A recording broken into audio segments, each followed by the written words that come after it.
Welcome to The Mandate, a show featuring intimate conversations about men's mental health, masculinity, and identity. We bring you stories to inspire you, experts to guide you, and the tools you need to become the man you truly want to be. It's time to sit back, relax, and open up. Live from the Mandate Studio in Austin, Texas, here's your host, Adam Hoffman.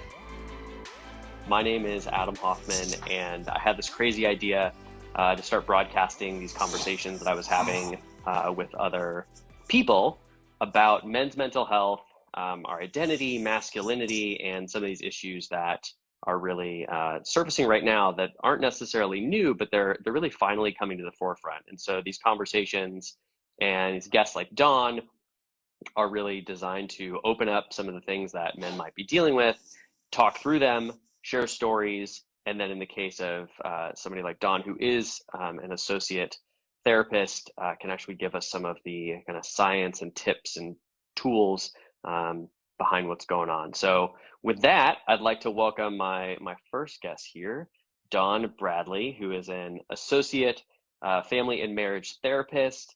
He's out on the West Coast. I'm not going to introduce you. I figured I would let you do that, Donn. So why don't you, who are you and what do you do? Why are you here? Well, you kind of beat me to it. Obviously, my name's Donn. I am a former police officer who now works primarily with first responders in the therapeutic realm.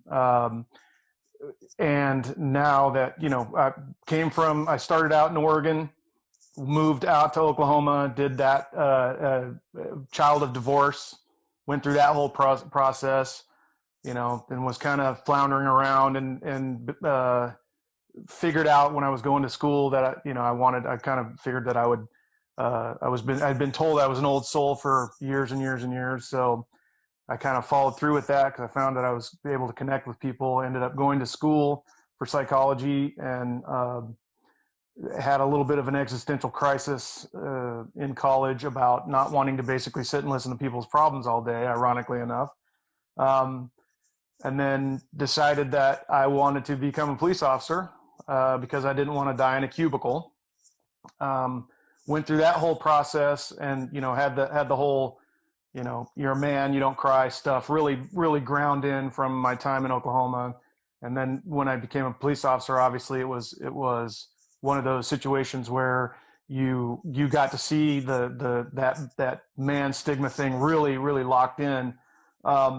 And then went through my own process of being a police officer, ended up being, a crime scene tech, doing vehicle inspections, everything on patrol. And then when, of course, 9/11 rolled around, I decided that I wanted to get into all things terrorism.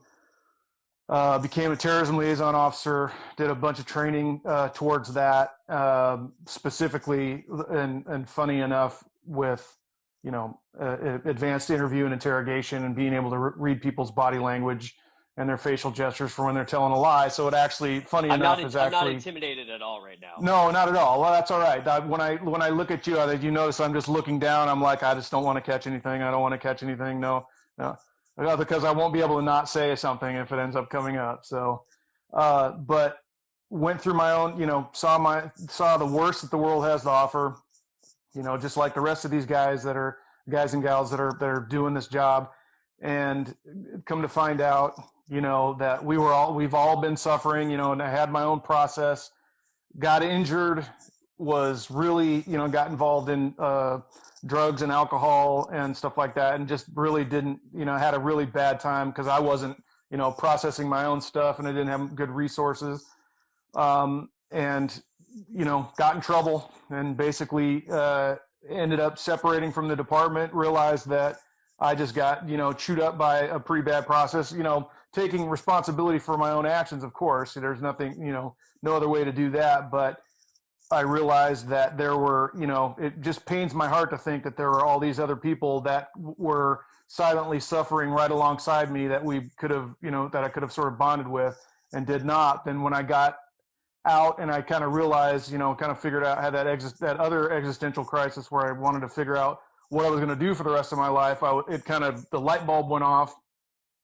I realized that, I needed to get that everything that I'd been doing up to that point was training for being a therapist to help. And I mean, when that fire got lit, it's amazing because every day, even for as hard as it's been to go through my own individual process, every day has been proof that that's what I was kind of put on the planet to do.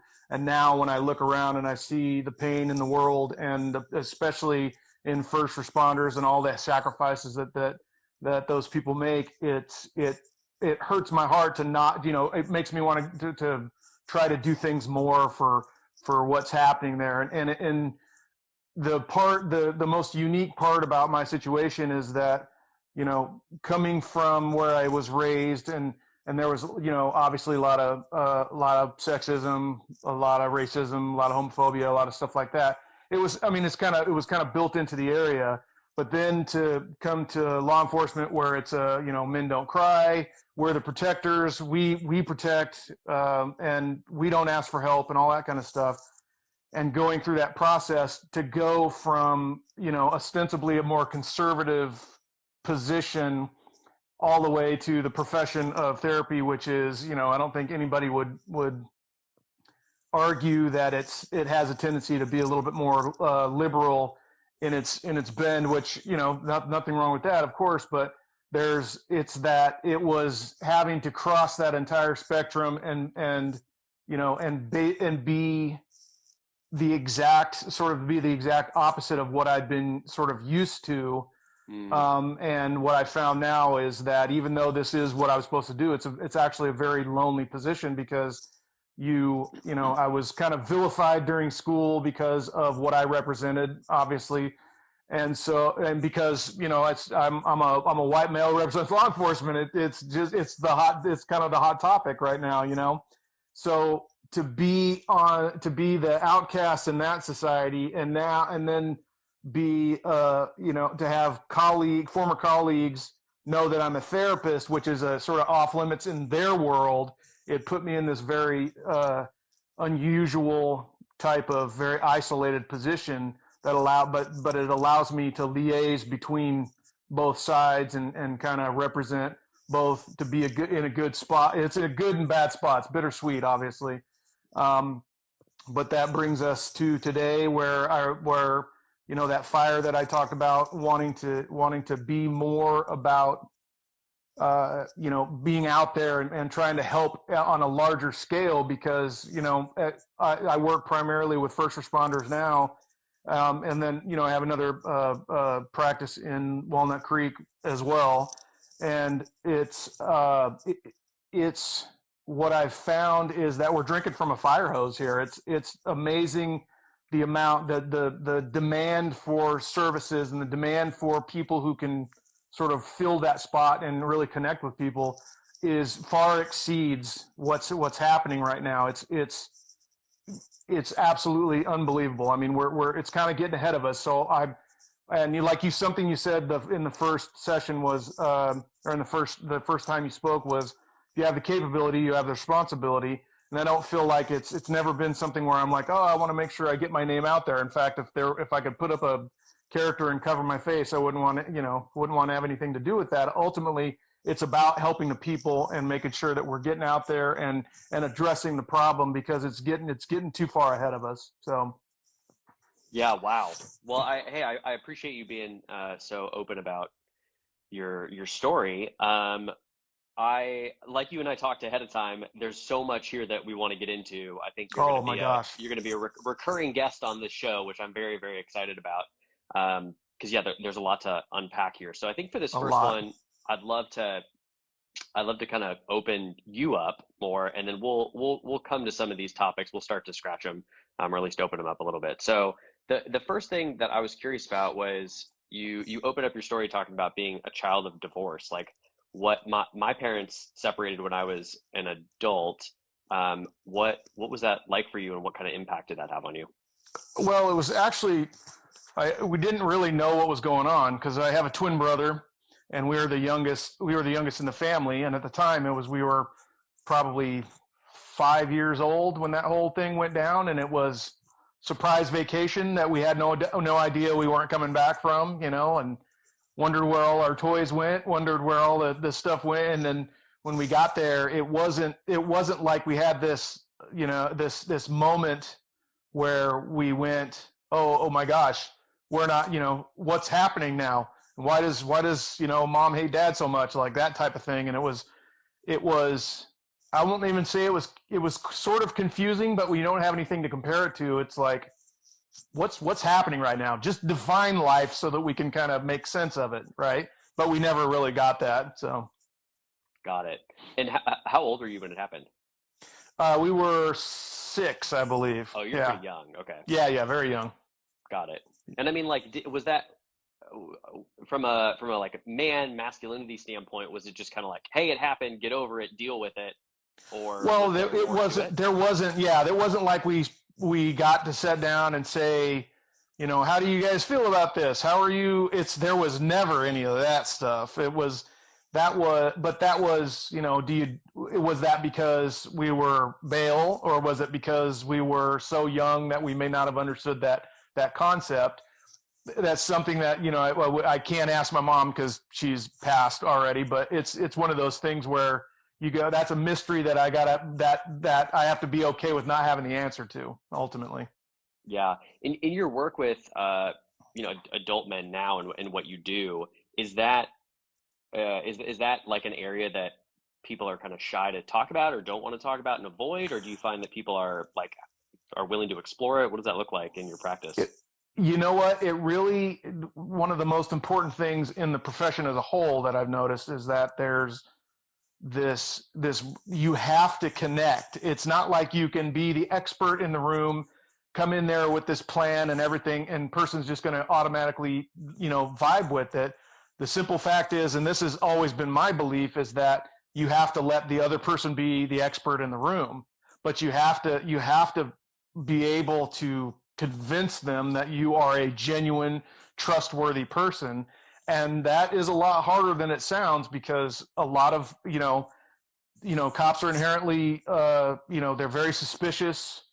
They're very, and there's a certain amount of cynicism that goes along with the job, and then obviously they're changed by their experiences. So to automatically come in there and represent this profession, and then have to bridge that gap to the point where they start saying, here's my childhood, here are the things that happened to me, that type of stuff. That's not as easy as, it's not just asking them the question. It's getting past this massive stigmatized hurdle to get to the point where they because you have to realize that vulnerability, that space that they're going to need to get to be able to tell that story is in a very sensitive, scary, protected, oftentimes damaged spot. And so, the message that the prevailing message is that, there's things that have happened, and there've been, damage has been done, but it's still their basis for their existence. Good, bad, or indifferent is neither here nor there. It's the basis for their existence. So the last thing they want to do is crack that real vulnerable egg open and let somebody and expose it to somebody else with the idea that they could be hurt again. So it's like there's a real I hate to use the word gentle, because that's, I can imagine that anybody that knows me on here is gonna look at that and go, gentle, what the hell are you talking about? And then just automatically just go into the mode to protect themselves from soft language like that. That's kind of why I have a little bit of an appeal, because I'm very no nonsense. I take what is happening there very seriously. It's very important to me, but I don't do it in a way where I'm stroking their hair and stuff like that, because they automatically recoil at that. I kind of liken it to emotional archaeology, right? It's kind of like, I'm overstating, but sort of the Indiana Jones, right? Archaeologists think Indiana Jones is like the worst archaeologist ever, because of how he just tromps through these grounds. But that's really what it is. It's an adventure. You got to be that type of. You got to take that type of.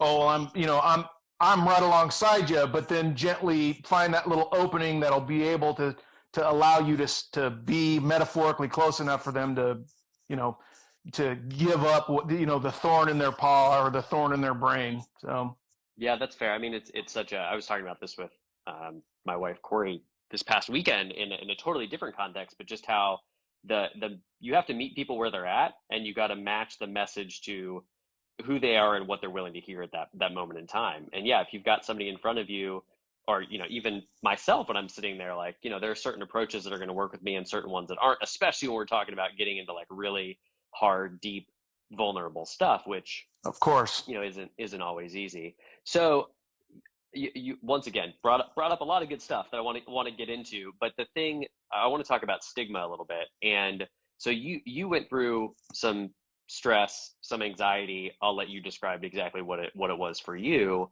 but talk a little bit about when you were in the thick of it, you know, as part of law enforcement, and then getting into substance use and all that. Like what was that like? And then at what point in time did you decide, okay, you know what, I'm going to get over this stigma or whatever it is, this barrier, and I'm going to go get some help? Well, that's an excellent question, honestly, because looking back on it now, obviously they say hindsight's 20/20, but I'm not totally sure I buy into that whole idea. But we make the prescription on those glasses, by the way. Well, yeah, which is great as long as you're not, you know, loaded off your ass when you're going in to get your glasses, right? Then because then your eyes are like, what the hell is happening right now? But when getting into law enforcement, you know, you have this idea, this mentality that, you know, you're the tough guy with the shield and nothing can get to you and all this kind of stuff. But then, you know, I saw my first dead body call, and the lady split open and went everywhere because she was soaking in a bathtub. And it's like, when you think about those things, it's like, oh my God, human beings are not supposed to see this type of stuff, right? And so to think that that's not going to have an effect on you, or to think that you know, any number of different things, especially when you have a subconscious that basically goes, hey, you just saw a kid get killed that sure looked a lot like or is the same age as your kids, or looks a lot like your son, or that person looks like your mother, or that sister, or whatever. And then you wonder why you have that reaction, that sort of compensatory type of you know, adjacent reaction. That makes sense, because there's a lot of things that happen where, you know, I can speak specifically to racing home numerous times after a shift when I'm just dead tired after just terribleness and all kinds of, and racing home to, you know, to run into my son's room and look at his chest and make sure that he was still breathing. Completely, there was no evidence, no tangible evidence for me to do that, and yet can't tell you how many times I did that because and not really realizing that the reason that I was doing that was because I'd seen this and went, how do I process this, right? So Yeah. there's a lot to it. It's a lot of times where we just go, I can't deal with this right now, and then it goes in your subconscious, and at some point it comes up and goes, that there's the avenue it needs to come out of. It doesn't ask for permission. It doesn't schedule a time, and it doesn't ask for permission when it comes out. So that I'm beginning to realize that a lot more now. How were you able to get through it though? Right? Like I don't think that, at least to me, the transition from I'm in law enforcement, I'm a first responder, I'm in this terrorism unit, I'm seeing all this stuff, I'm, you know, self-medicating in whatever way works for me, to this is not working and I'm going to go a different direction. Like how do you go from here to there? How did you go from here to there?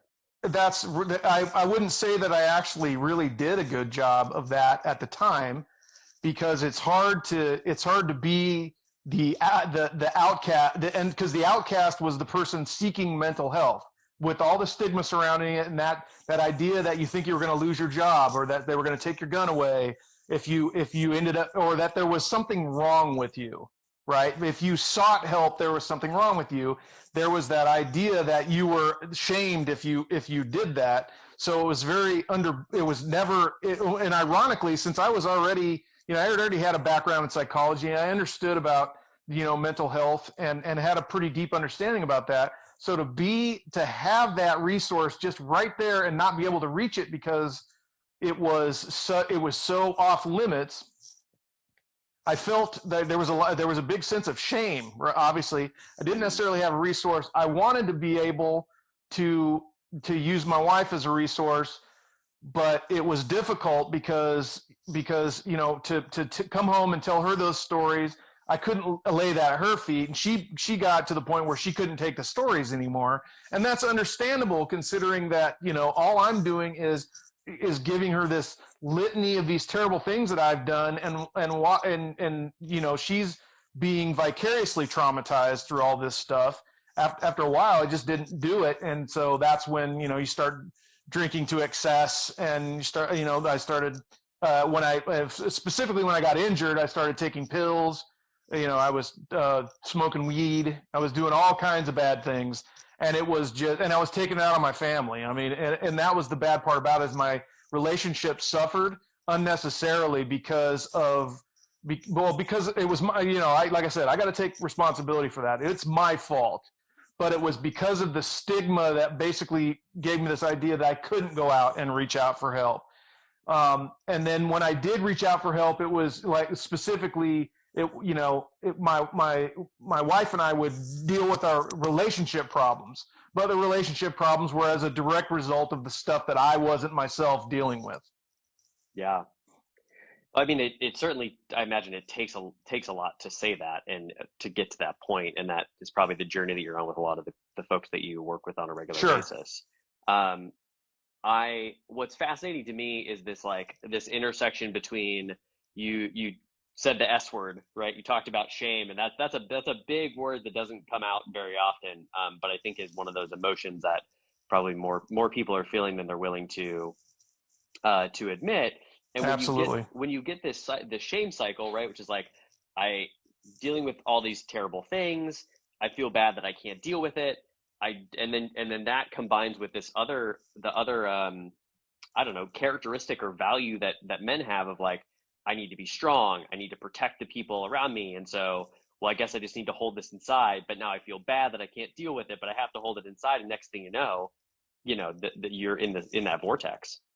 Well, there's a good quality to it. I mean, obviously that I think it's okay to want to be the protector, but that idea that the collective you puts together with this protecting gene, this idea that it comes at all costs. Like you basically have to sacrifice yourself, and it got to it just got to the point where the pain and confusion and the weight of it all just got to be too much. And I'm like, it's either this or eat my gun. And I didn't. And when you've tasted the end of your own gun in your mouth, that gives you perspective, right? And I've heard those stories before, and it scares me. It pains me to think that somebody else went through that type of stuff too.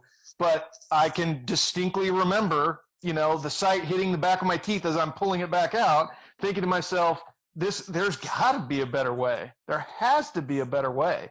These guys, and when I think about other people sitting in their room, drinking their ass off just to try to make the pain stop, and go through this feeling of absolute helplessness because you are trapped by something that you've got attached.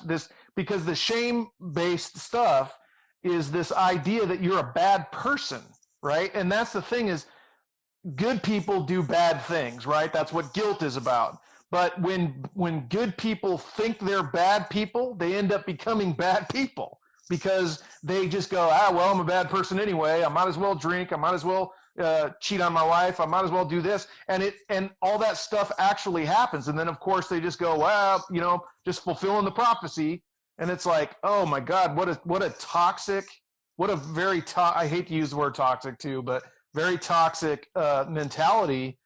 And in my opinion, as unnecessary as it is, it's still very prevalent that that's happening. Oh yeah, I mean, I can only imagine. Anytime I see stats around men's mental health, or I mean anything related to that, suicide, homicide, other related conditions, things like that, is also just how underrepresented those numbers have to be. Because yeah, if you walk up to a guy on the street and you're like, "Are you depressed?" No, no way in hell everybody's going to tell you what's really going on. That's right. That's right. And you know what's funny is I remembered a story. I wrote a piece, kind of a cathartic piece to, kind of process some of the stuff that I was going through at the time, called "Anyone Seen My Teddy Bear?" And I'll never forget, because it was kind of one of those eye-opening moments when my son was, I don't know, 4 or 5 years old. And I was sitting in my bedroom and just, I'd popped some pills and I was just motoring down some booze, feeling really shitty and sorry for myself.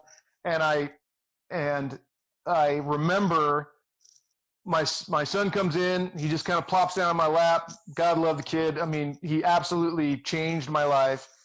But he plops down and he's sitting there and he's listening to me just yammer on about this teddy bear that I had, and I lost it and I don't remember what happened to it, and I'm just basically slobbering all over the back of this kid, and he's just, like nothing, just great times in the world, and at the time, you want to talk about shame, just the idea of being that dad just really made me sick. But after I'm sitting there talking with him for about 15 or 20 minutes, he jumps up, walks out of the room, and my first reaction is, well, just fucked up somebody else, and I'm sorry, I don't mean to use that language. But that's it. Kind of is kind of where it's the language of the person. So, and I apologize to anybody out there that gets offended by that. But I'm probably going to do it again.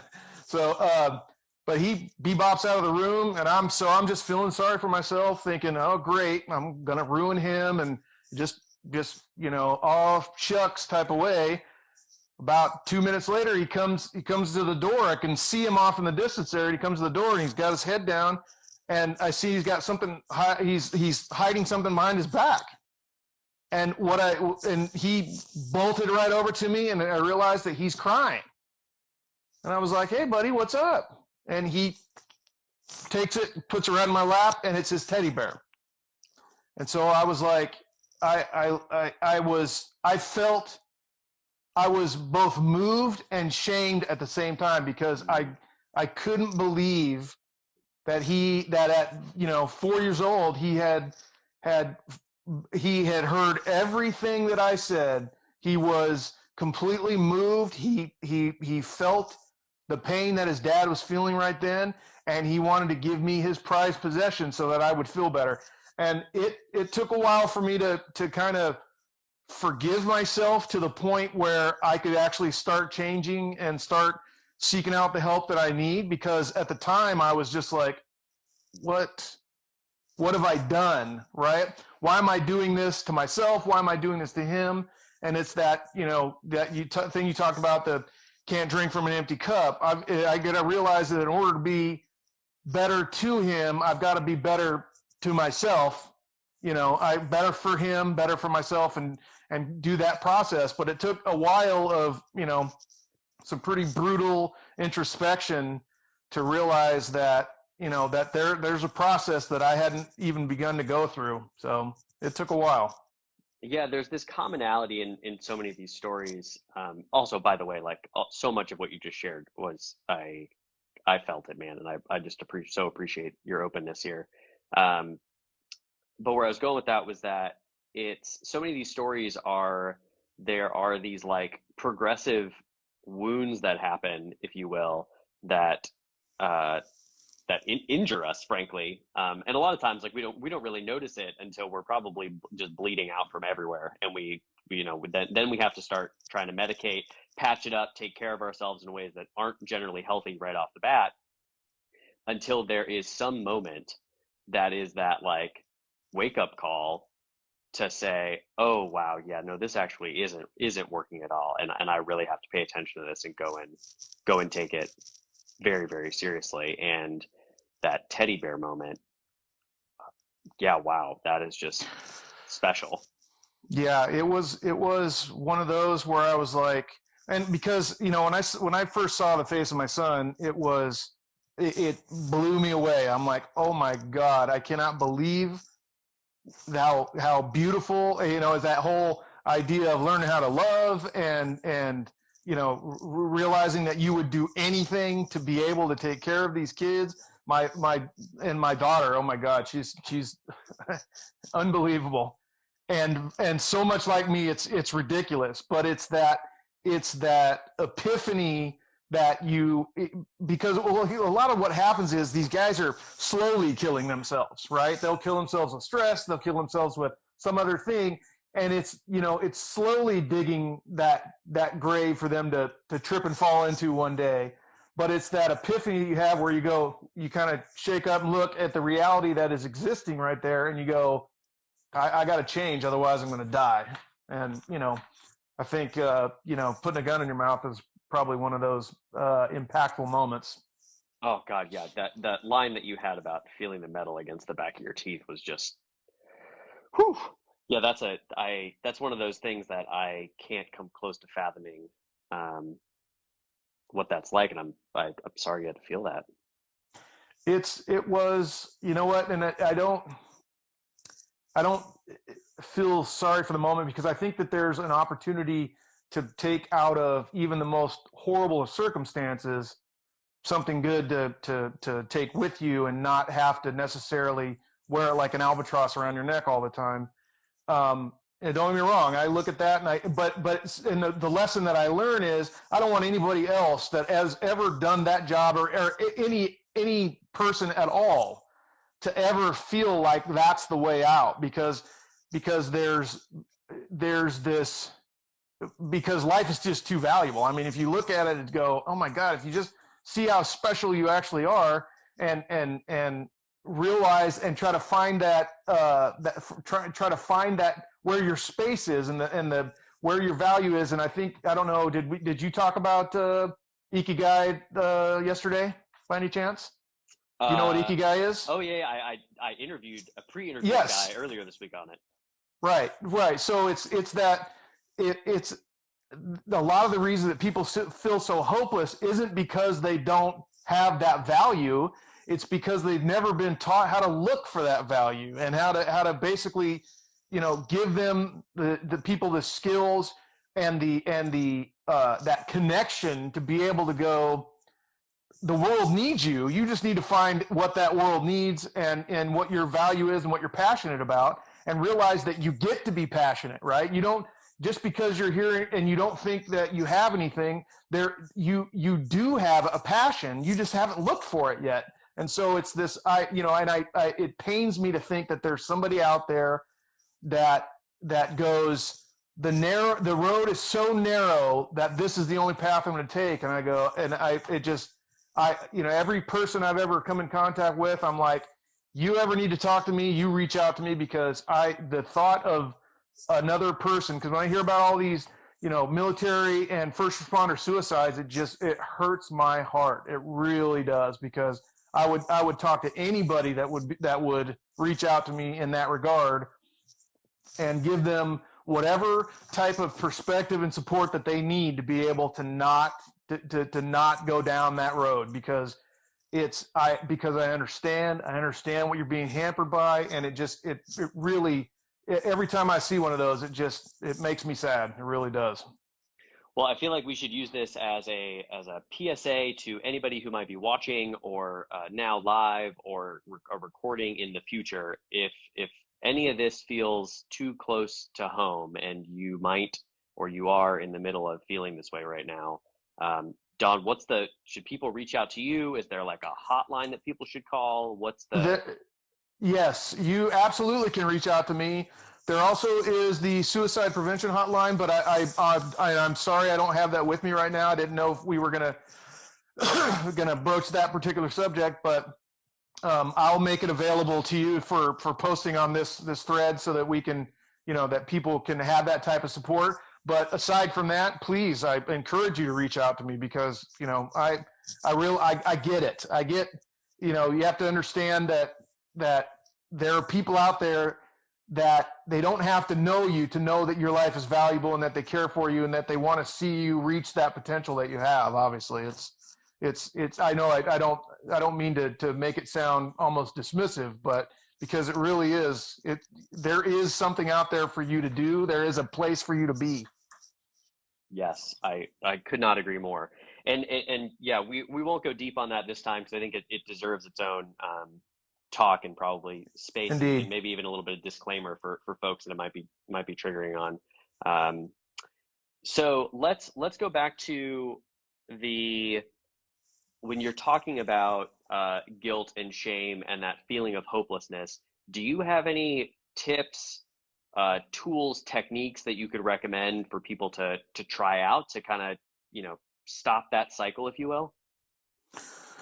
Well, they're speaking specifically to mine. One of the stigmas that was really pervasive is this idea that when you're out of the community because of injury or because of something, because of some type of reason that you're not in it, then when you're out of the community, it's like you're basically dead to being in the front line. And I think we broached this before about how this idea that it's not that the guys on the front line don't want to reach out to you, but in addition to being sort of emotionally, those sort of developmentally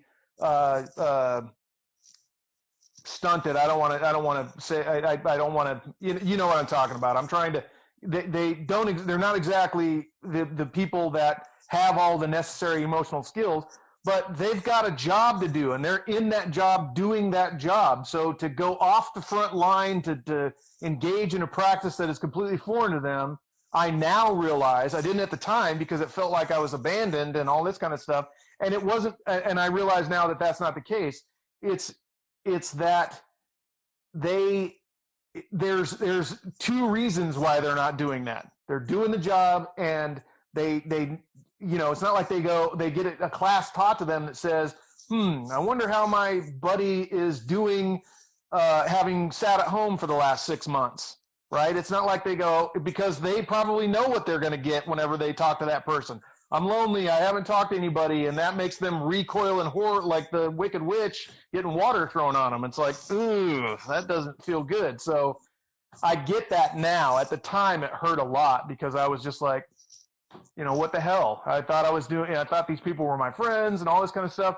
But it's this idea that there has to be an establishment of, you have to establish the resource you're going to have when things are good, right? Don't wait until you're already in dire straits to go look for the resource, because not only is your motivation to seek that resource out not there, it's you didn't have it to begin with.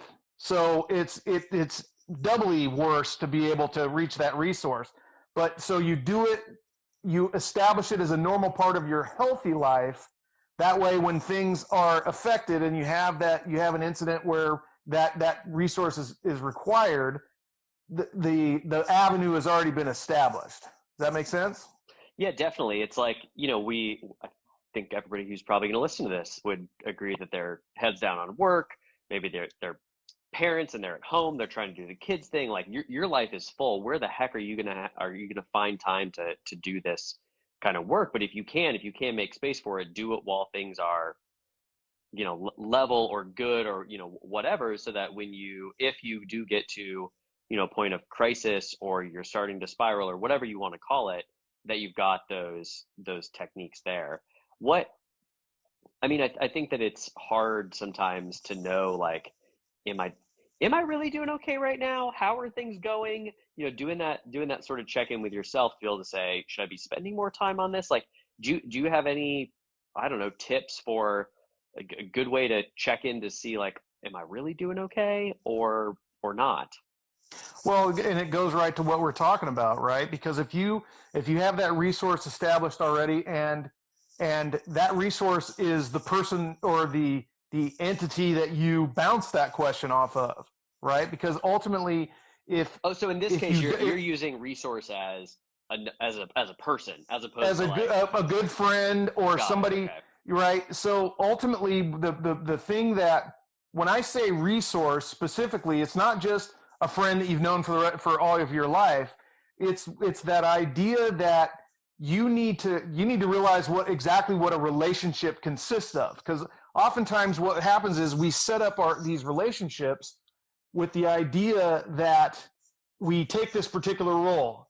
I myself have always been the person that people come to, right? So if you establish that role as the person that people come to, when it comes time for me to reach out to somebody, nobody's there because I've maintained this particular role, right? Well, a lot of folks go, what you don't realize, a relationship is two-sided, and to show somebody that you trust them enough to be able to give them what's troubling you is a very valuable part of that relationship, right? It shows the person that you're telling that to value.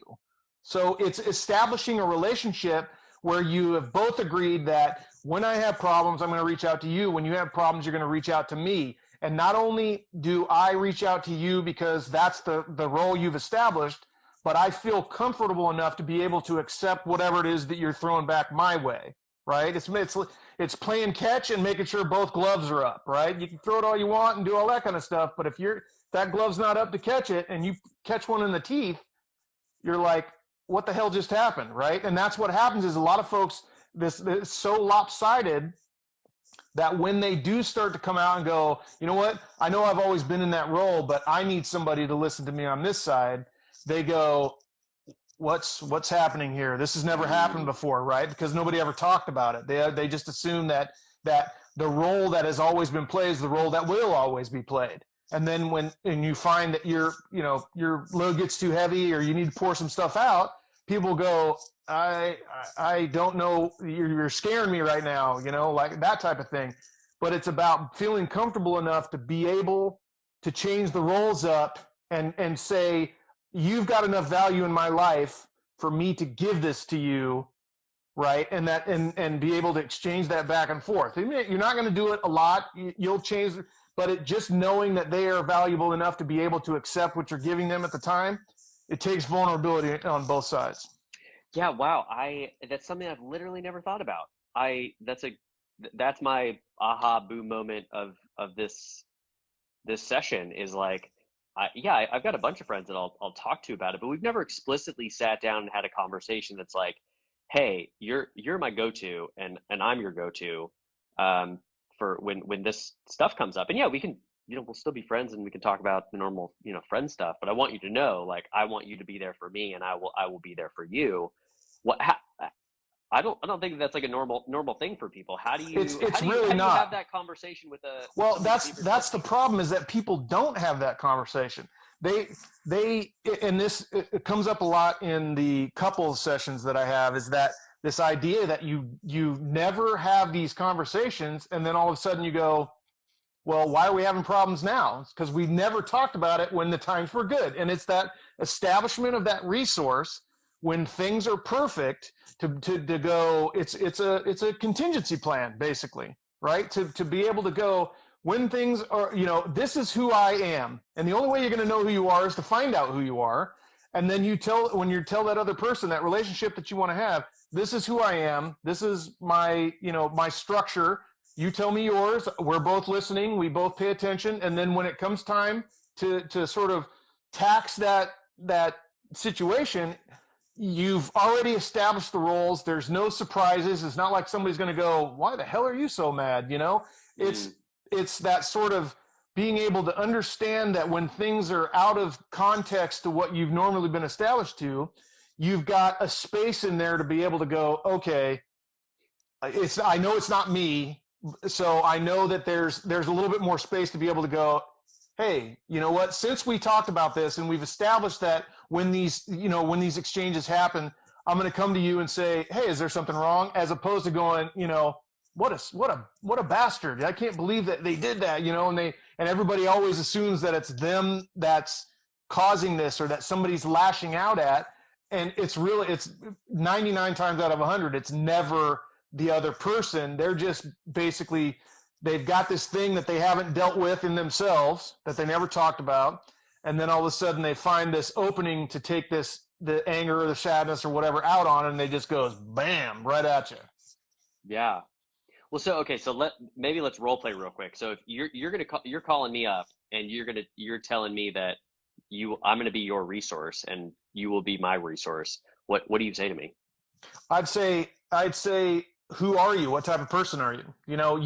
Because there's a certain process that you have to go through in order for anything I say to actually land. If you're going to be my resource, I'll obviously know that you're not just talking to hear yourself talk or waiting for your opportunity to talk, that you actually hear what I'm saying, right? And that you validate the stuff that I'm saying, and that you've shown yourself to be trustworthy for when that valuable stuff does come out, that vulnerable stuff does come out, that you are the person that is the best person to lay that at the feet of, right? So ultimately, you're going to be able to tell by my body language that I'm listening to you. You'll know. I will make sure to do what I need to do to let you know that I am listening to you. I hear what you say. It's called active listening. There's a whole thing on it, obviously. But it's not a bar trick. It's the type of person that you are to be able to go, I'm not going to ever, say, trust me, right? That's the dumbest thing you can possibly say, because a person either trusts you or they don't. If they say, trust me, they're trying too hard. But ultimately, if you come to me and you say, hey, I got this really personal thing that I need to talk to you about, I'm going to say, it's not going to be on this. I'm going to connect with you in person, because that physical connection and that ability, specifically for me, to be able to see kind of where you're holding it and how important it is to you, and to let you know that my entire person is there for you. That's both people holding up their glove to make sure that the ball doesn't hit anybody in the face. Yeah, I mean, you just brought up another great point when you said you do it in person, but that's not totally an option for everybody right now, nor has it been, or will it be for the foreseeable future, at least. I have two questions that come to mind. One is, obviously, if you've got that type of relationship, you could probably get together to have one of these types of conversations. But what impact are you seeing in your practice on not being able to have that physical sense of connection and belonging with people right now? It is significant, actually, because I think that there's a real loss in that connection.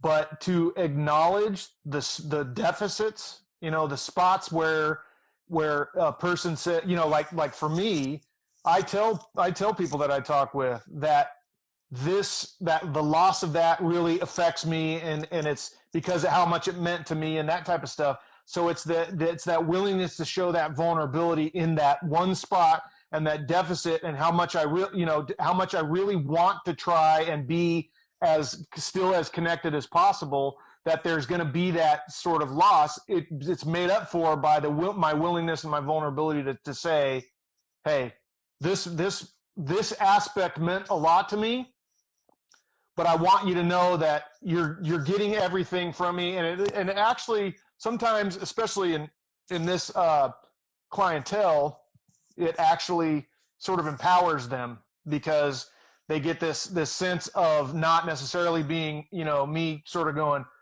what are you up to? Are you lying? Like that type of thing. That sort of that scrutiny that's automatically built into that population. Yeah, I want to. I know we didn't set an exact time, but I'm thinking for the last part of today, what I'd love to hear a little bit about is that I've never been in law enforcement. I've never been a first responder. I haven't had anybody in my family that has been. So for all of us that might not have that experience, either personally or close to us, what are some things that we should know about our first responders and what they're going through right now? I would say that is a point. That is a very good point of contention. because a lot of the time, a lot of the people who talk about, there's not a lot of support. There's certainly not as much support for the law enforcement and first responder community than there used to be. A lot that has dipped considerably. So for people to speak on behalf of a population about which they don't know and have never worn the uniform can be very frustrating. So to know that they maintain this community and that there's this sense that the only people that are going to understand are the people that have put on the uniform, that the harder you try to reach out to them and say, tell me what's going on, do this, the more they just, slink back in and try to protect themselves. It's not personal, and you would think that, people who've been married 5, 10, 15 years and been in families for this long time, known all this stuff, that they should know this, but the simple fact is it's not that they're trying to exclude the family members and the people that want to help them and care for them. It's just that they're so used to the only outlet they have is, the we call them choir practices, right? To go and drink with your buddies and, tell the stories and stuff like that. But what you don't realize is that those stories they sound like bragging, but they're actually therapy, right? They're the opportunity to basically go, wow, I was really amazed by this terribly horrible thing that I saw. And people are like, wow, you're right, that is terrible. And it's just that little bit of kinship that gives them enough to be able to go on to the next day. But it's not that they're trying to basically point to the other family members who aren't in that, or who should be their resource, and saying, I don't want you to be that. It's just they never expect you to be that person because you've never had the uniform on. So it's kind of like, I would say give them a break, but that's a little bit too, I'm simplifying a little bit too much. It's this idea that you shouldn't take it personally and should encourage them to find the resource that does work for them, right? And not automatically go, well, since it's not going to be me, my feelings are going to be hurt. It's not about that. It's about basically having them find somebody that they can connect with and pour all that shit out. Yeah, I mean, it's interesting because, well, yes, I agree that's like specific to law enforcement and first responders, but it's also not that different just to people in general, right? Like if they're not ready for it, True. Not meeting them where they're at, like they don't want to hear it, and we can all go and feel sorry for ourselves because we couldn't connect with them, or we don't know how to support them, and like right. Nobody wants that anyways, which is the the irony in all. What I guess, is there on top of that, just knowing how to best, I don't know, support, empathize, is, you said that they don't have a lot of support right now. Is that what sort of impact are you seeing that have on them as people? It's significant. It's quite shocking. The people who would never have sought out help are actually doing it, which is all well and good. But the general theme is that the men and women that do this job, that do first responder jobs, are going well past their limits before they're actually asking for help. So, I mean, we're talking like should have been here 2 years ago, 3 years ago, 5 years ago, and finally just got to the point where it's like, well, suicide wasn't an option, like one of those things. And then when it became an option, they're like, okay, something's wrong. Something's wrong. When you're hearing stories about guys wanting to take their lives, it's like, okay, people who would never have done that, would never have sought out help, did all that stuff, and then them just going, I just can't take it anymore. And so, sorry, go ahead. Nope, I'm good. I'm done. When would you say that you started seeing an uptick in people reaching out to you? From the moment I started. Oh, we might have lost Donn. Sure. Yep. Yeah, absolutely. Okay, cool. You're back. Absolutely, from the moment I started. And but you have to understand that, I started right as soon as all the pandemic stuff started, and not to mention the fact all the officer involved shootings that were happening and all that kind of stuff. And when I say that the support is started to dwindle, in addition to the public support, we were starting to see some of the internal support was starting to have an effect. And it's that when that internal support started to get deteriorated, people who were lifelong folks, even some of my own friends were basically going, I don't want to do this job anymore. This isn't what I signed up for. This isn't, it became, actually, a very good friend of mine said that the reason that he left was, he goes, I cannot in good conscience tell a person who does everything right and ends up losing his career and his freedom that everything's going to be okay, because he couldn't tell them that anymore. And it's that shaking of the foundation that basically made folks go, this isn't what I signed up for. I don't want to do it anymore. And I mean, people are leaving in droves. Yeah. Wow. Well, I have a long list in my notebook of future topics for us. So I think I'd love to have you back on, like we've been talking about it. Any parting thoughts you want to share today? I don't know if I can stress enough that no matter what, if I can help in any way to help somebody find the resource or be the resource for that somebody, if it's a choice between that and not seeking help, I beg you, please reach out for help, because I got a feeling that it's only going to get worse.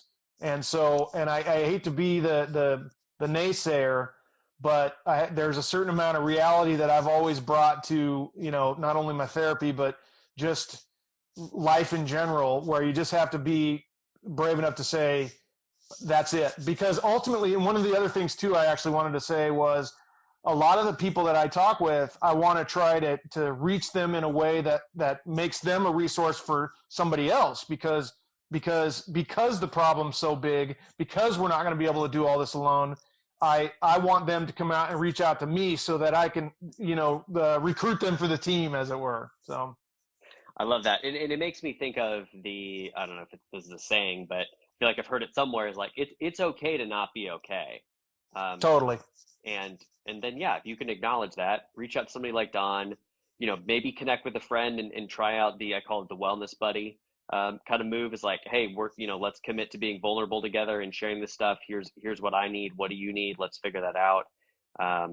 And yeah, to have those regular check-ins with yourself. So Donn, thanks for hanging out today.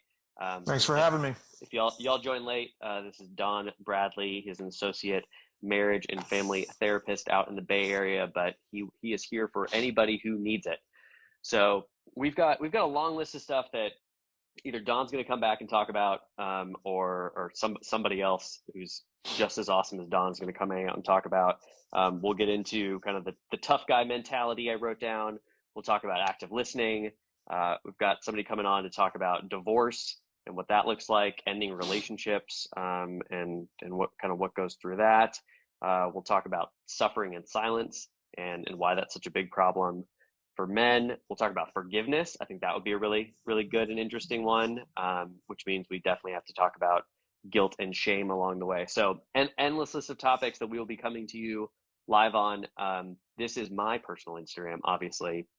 I will be getting the Mandate Instagram account started here shortly, and we'll start to broadcast over there as well, and probably try out some other channels along the way. So I so appreciate, I've seen a couple names pop in. It looks like there's still 8 people listening, which is just mind-boggling and humbling to me. So thanks y'all for hanging out. I made this show for men, but obviously I think these topics are relevant to anybody. So all are welcome. And yeah, thanks for being here with us tonight. And thanks again for being here, Donn. Thank you. All right. Take care, everybody. We'll see you in the next episode. Thanks for listening to The Mandate with your host, Adam Hoffman. It's time to do your part in raising awareness of men's mental health, shifting the stigma, and having a positive impact on someone's life. Share this episode with a friend who could use some support and post it on your social channels. Have questions or thoughts? Text Adam at 512-980-3935. Find more episodes, upcoming live shows, and life-changing resources at mandateshow.com. Your mandate is to take your mental health seriously. Be courageous, stay vulnerable, live authentically. Until next time, y'all.